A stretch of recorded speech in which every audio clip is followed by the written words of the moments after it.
This is part two of the Super Black Halloween special. This time we're talking about one of my favorite heroes, or anti heroes. It's Al Simmons, aka Spawn.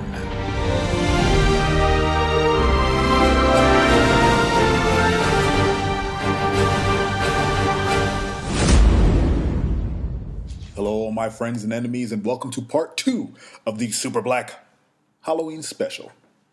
This episode, we're going to talk about one of my favorite characters from way back in the day, the 90s, which is so sad that that's way back in the day now.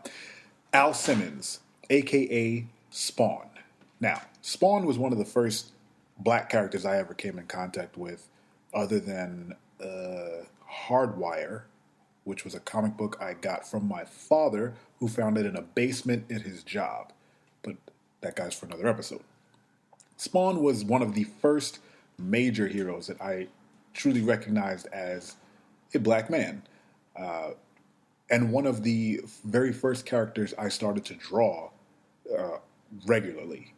I had a notebook full of Spawn drawings and Savage Dragon drawings, and I just really enjoyed the artwork from that comic book. He was really a nightmare in my eyes. I was never particularly scared of him, but he was always on the cusp of being way too graphic for my tastes. And I think that's why I was drawn to him. He was, I like to say, the most comic booky thing going. Like, he was very, very much a 90s creation. He was, in fact, a demon.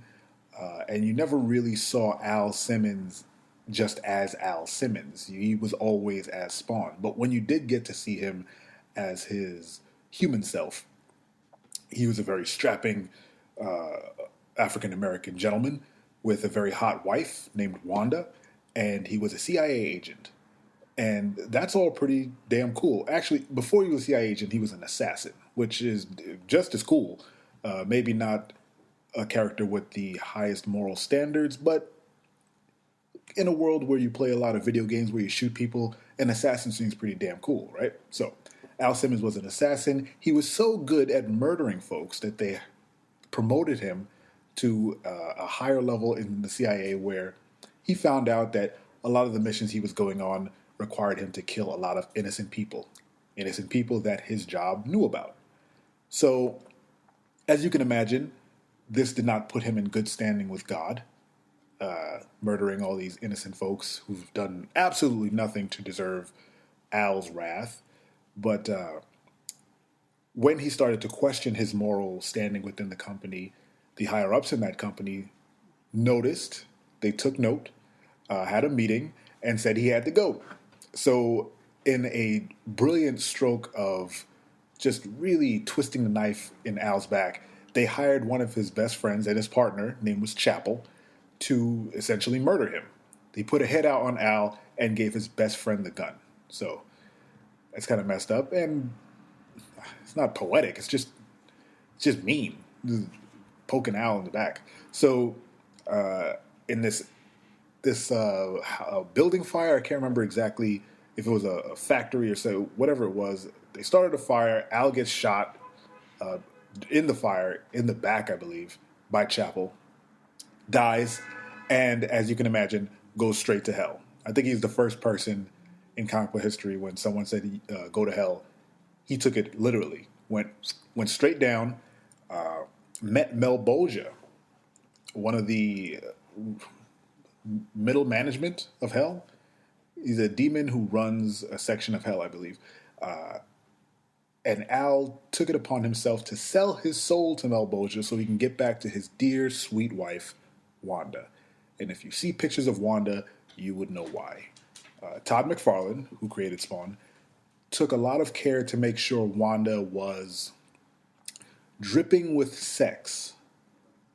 I feel like a lot of the pictures I at least remember seeing of her, she was always half naked and very voluptuous. So I always understood as a kid why Spawn would sell his soul to the devil to get back to her, because she was nice.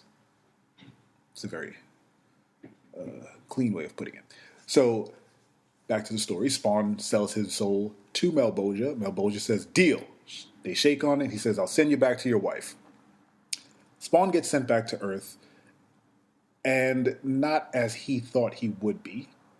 He gets sent back with no memories, and he gets sent back as a Hell Spawn. So essentially, he sells his soul, gets the raw deal, comes back as a demon with no memory of his wife or why he's there. Eventually, of course, the story progresses and he gets his memories back, remembers that he's going to find Wanda, finds out that it's now 5 years after he's been killed. His wife has now moved on, has a daughter, and married his best friend, Terry Fitzgerald. Ugh, the soap operas. It really does turn into a weird, demonic Tyler Perry movie. At least for a short period of time. I wonder if Tyler Perry read a lot of Spawn comics. Got some ideas from them. Now, at this moment, I am going to diverge just a tad from Spawn's origin story and talk about his look, which I always found very interesting. Now, back when I was a lad, I was not very interested in horror or anything like that. So Freddy, Jason, all those things, they were never part of my repertoire. But I always found Spawn uniquely interesting and right up my alley. I guess because he wasn't a moving picture. He wouldn't come out and terrify me on the screen. He was in a book. And he was purportedly a good guy. But if you read enough of Spawn's earlier work, you'll know that he was not the best good guy. He was really a bad guy doing good things. Because he was a murderer. He killed pretty much... I think his biggest kill early on was a pedophile named Billy Kincaid. I remember having that book, and he like tore that guy to shreds, I believe. And the art from Todd McFarlane, the art from Todd McFarlane was very detailed, very pretty. He was just coming off of Marvel and his run on Spider-Man. So he really had a grasp of anatomy. And, well, I mean, he's an artist, so he had a grasp of anatomy. But he had a very unique style, and he drew Spawn in such a way that, I don't know, it was very... I had a reaction to it. And I was never really scared of him. I was always drawn to him. And so much so that, even as a little kid, I would draw Spawn. Very rudimentary Spawn, very blocky body. But I always got the head right, because the head was very iconic. And I can say that now because if I were to draw you Spawn's face, you would probably know who it is. Whether it be you remembered him from the 1997 movie that was terrible, or the animated series that was awesome, or a comic book you saw, or a toy you saw, or a t-shirt, whatever. That mask was very iconic. It's the same way if I drew you a Deadpool icon, you would know who it is if you're a comic book nerd. And when that movie comes out, everyone will know that symbol. So there are just some faces that are... If I drew a Batman face, you'd get it. You get the idea. So I always drew Spawn, and as I grew older and kept reading Spawn and getting random pieces of Spawn paraphernalia, I would craft better pictures of Spawn. So I was always very interested in drawing him because I wanted that gritty, very visceral art style for myself. Like, I really wanted to be an artist, so I drew them. I really tried to make him perfect. And I guess doubling back on the Super Black thing, I never really thought of Al Simmons as Spawn. Spawn was just Spawn. And Spawn was an ugly character. Let's get that out of the way. If you take that mask off, that dude was fugly. I loved his face underneath the mask was this grotesque, burnt, torn apart face that had, I think, he had big stitches going down the center of his face to keep the two halves of his head together. So you can Google this, obviously, but I will say, close your eyes and imagine Freddy Krueger if you had cut his head jaggedly down the center and then used a shoelace to stitch the middle of his face back up, and then his eyes started glowing green. And you have a pretty good idea of what Spawn looks like without the mask. And I remember the first time I saw that image of him with this just messed up head, and I read some caption somewhere they called him football face because of the stitching down the middle. It stuck with me. It's one of the only things, not only things. It's one of the not few things either. It's one of the things about Spawn that has stayed with me through my adult life. Football head. And there's another football head. I think it was Hey Arnold. When I heard that term referred to in that cartoon, I said, "That's not football head. Spawn is football head." Like, that kid doesn't have stitches running down the middle of his face. He's not burnt and messed up. He doesn't have a dope ass cape. Hey Arnold is a farce. Spawn is the true football head. Now, while the costume itself is pretty generic and looks like something you would draw on the back of a Trapper Keeper during homeroom or something, the most interesting aspect of the costume is that it's a living costume because it's from hell, obviously, and everything in hell is alive, I guess. Anyway, so the costume has a name. It's named Letha. It's from the seventh layer of whatever hell Spawn went to. And in conjunction with his gigantic red freaky cape, the chains and the spikes and all the parts of his costume, this living organism, it's a symbiote, really. It's used to not only protect Spawn, but, it's an offensive weapon as well. It's hooked into his nervous system, so Spawn is able to take a dominant, controlling role over this organism that he wears and can't take off. I think the only reason the helmet comes off is because he thinks he wants it off, and then it comes off. I'm not sure if the whole thing can come off. I think it's like wearing a suit of armor you can never take off, that can think and can generate chains and spikes. It's not really like a suit of armor at all. It's like if you wore your dog and your dog was always angry, and your dog can make chains.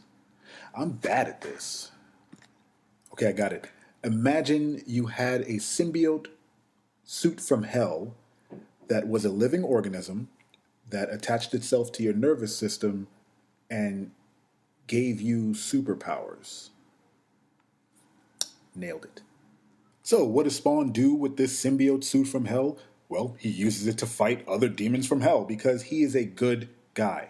He's a decent young man who murdered innocent people, was sent to hell, and came back as a hell spawn. Don't hold it against him. He's doing the Lord's work while wearing a demon's face. Now, there are a lot of religious overtones within the comic book, but I never remember there being a whole lot of, biblical stuff pushed on you. It was just, there's a heaven, there's a hell, there are angels. There is a particular angel named Angela who hunts Spawn, and she as well is very nice to look at. And I don't remember her wearing a lot of clothing, but she does hunt Spawn. So there is a heaven and there is a God who sends angels down to Earth to hunt these guys. And there are demons, of course. Spawn is one of them. And then there is a Satan that Melboja works for. Again, Melboja being the demon who gives Al Simmons, aka Spawn, his powers. And I believe Melboja was trying to overthrow Satan in the comics so he can become the ruler of hell. But I digress. Spawn is an anti-hero. He really is, because like I mentioned before, he did murder somebody. It's a very violent comic. He's a very violent man, and he's very prone to using guns instead of his suit, which his suit is way more violent than a gun could ever be. Like, he can put a bullet in somebody and they could be dead, but that suit can do some very violent things like decapitation and, dismemberment. It's all very violent. But of the heroes that I've spoken about so far, which haven't been many, but this is the first that is teetering on the line of being a bad guy, because he does murder people. He is redeeming his past, I suppose, by being the Hell Spawn and fighting for good and all this stuff. But his earlier life as Al Simmons, he was a murderer. He was an assassin. He was a bad guy. He wasn't a good person. And him becoming Spawn is really his punishment for all the torture he inflicted on a bunch of innocent people when he was on Earth. So it's kind of like the whole it's a gift and a curse thing, because he does end up using these powers to help people, but he does get them because he was an asshole. He was a terrible person, which is an interesting dynamic when you think of heroes like Batman, where he, by the way, Spawn actually teams up with Batman, which is pretty awesome. But someone like Batman who comes from tragedy and uses that tragedy to become a really good person and then later on a hero. Spawn is trained as a soldier to do good. He's put in situations where he does incredibly bad, gets murdered, and then comes back with powers from hell. Like, Todd McFarlane, while I mean it's not the most original story, it is an interesting superhero tale when you really think about it. Because most of the time you hear superheroes, they have rather if they have a tragic background, it's usually someone inflicting tragedy upon them and then them rising above it and then using that to become better. Spawn is the one who's been inflicting the pain on other people, gets superpowers, but also has his life taken away. He loses his wife. He's dead. He can't be with the woman he loves. And I believe later on there are stories about him and his unborn child and all this other stuff. Like, he just has a terrible lot in life, but he uses this plague on his body to try and redeem himself from what he once was. And I believe that there are stories where he goes to heaven and becomes an angel or something like that. I never read those. I fell off from reading the comic. I will put that forward. So if you guys know of any comics where he is in heaven doing crazy nonsense as a heaven Spawn, I don't know if that's a thing. Please contact us. Contact me at SuperBlackPC on Twitter and set me straight. But for now, we'll operate on the idea that he is purely burning from green fire in hell. That is side A. Oof, long-winded, I know, but I had fun talking about it. I'll see you on the other side of side B. Please stay tuned for some messages from me. Oh, we made it to the midpoint. I really hope you guys are enjoying this Spawn episode. I thought that Spawn was an interesting choice for a Halloween-themed episode since he is from hell. And this is the week of scares.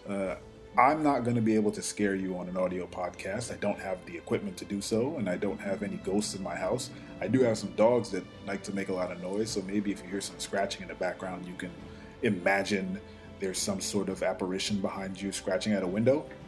Perhaps. I don't know.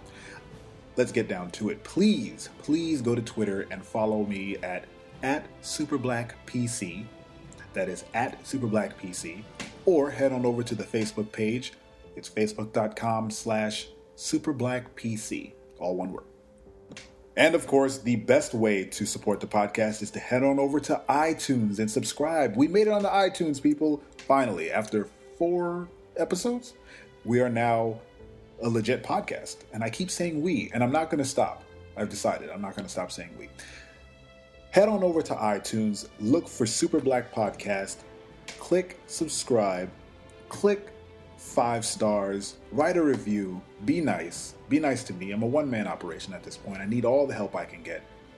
As always, if you have any questions, head on over to superblack.co/contact, fill out the form and send me the message. I will get it and I will answer your question. Or you can reach me on Twitter, like I said, SuperBlackPC.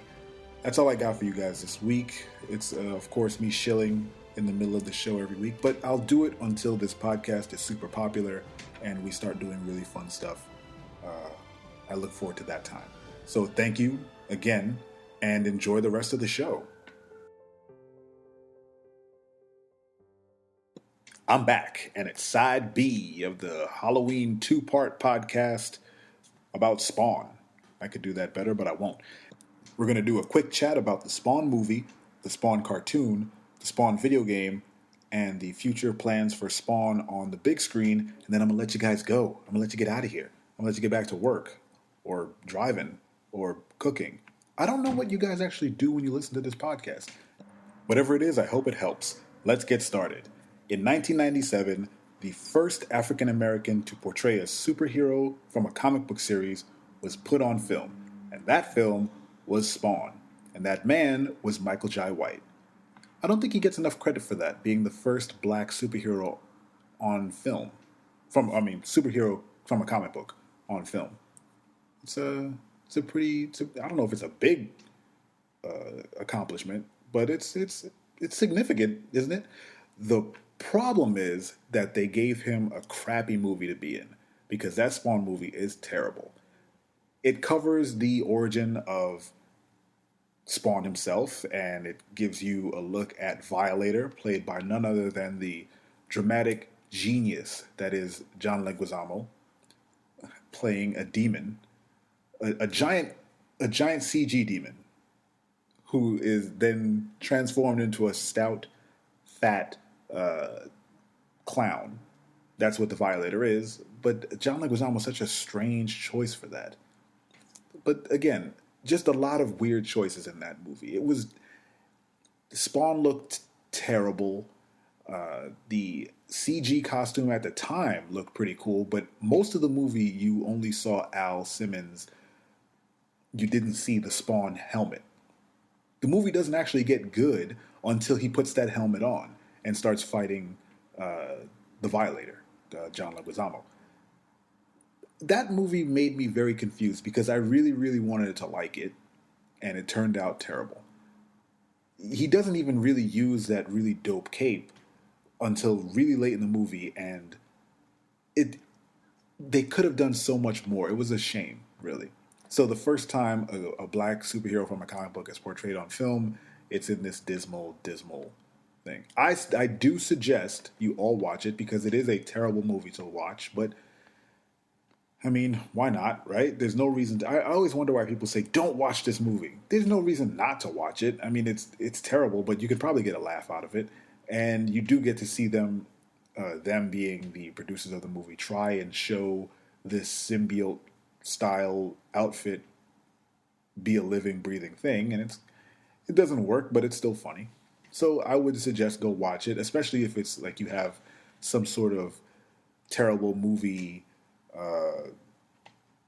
night with your friends. This would be a good one. It actually might just end up being very middling. You'd have to do some sort of drinking game, but don't drink. Drinking is bad, especially if you have kids in the room. Drinking is bad, and smoking is bad, and becoming an assassin and then going to hell and becoming a hellspawn, also bad.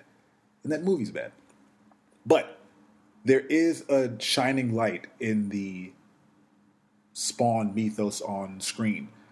The animated series, I believe from 1998 to 1995 to 1998.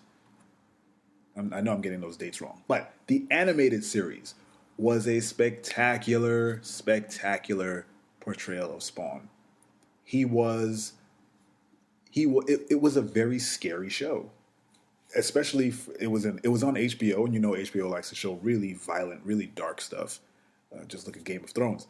But this cartoon really broke the mold, at least for me. It was when I first got HBO, and it became programming I had to watch. It came on Sundays at 9:30, I think. It was a half-hour animated series focused on Spawn. It was bloody, it was violent, it was full of nudity and murder. It was crazy. I never saw a cartoon like that before. And it featured Spawn, which just heightened my interest in it.